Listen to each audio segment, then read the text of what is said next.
That's pretty cool. Like I don't know if we talked about this in the Path of Progress episode, because you said I had a friend years ago. I think I always bring up the story, the Buckeye story. Yeah. Right? So it's like he was like, hey man, this developer started this development and realized that he couldn't get water from the city, Yeah. right? But that was like 5-6 years prior, and he's like, we're connecting water right past this land now. And this guy told me that. I was like, oh shoot!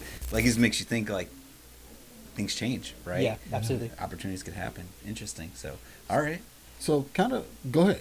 Yes, and so then just to finish answering the question, how did I find this first property is, so I had the criteria of I need to pay cash for it, and so when I was looking around, I was looking at some of the foreclosure deals, reading some of the newspapers, and I saw this one piece of land that was going for $2,700 that had not received a bid. This particular auction was a multi-day bid process, and so they had it open for like a week, and so basically, so you submitted your bid online, and whoever is bidding the most at the end of the week, that's who wins the property, right? So it was late in the week. I saw that this land had not received a bid, and I didn't know why, right? So it was good for me because I could take my time. There was no action around it. Right. So that's when I was talking to a couple people at AZREIA, like, what should I look for, so on and so forth.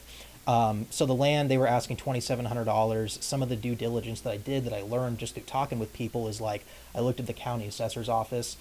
Through that, I can tell, is there any improvements to the land? How is it zoned? What's the size? What are the taxes?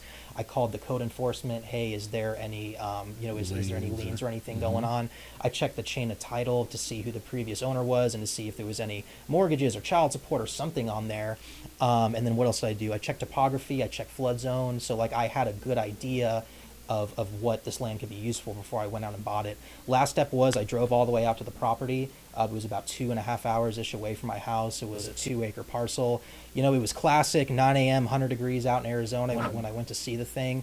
It was kind of on a primitive road, which means it's not maintained by the county, but it's still legal access, right? So it has that right-of-way access.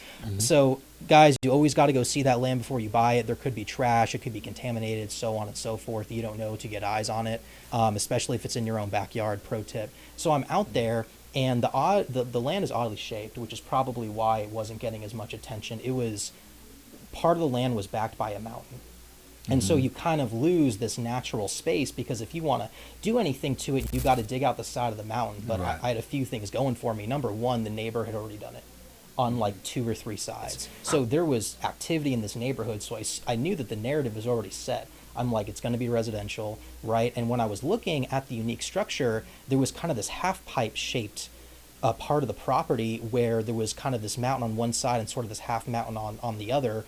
And I was like, someone's putting a trailer right there because it's ultimate privacy or something, right? It's ultimate privacy. You're going to get all the shade you need. And when you want to sit up on that mountaintop and have a cup of coffee and enjoy the panoramic view, you're going to be able to.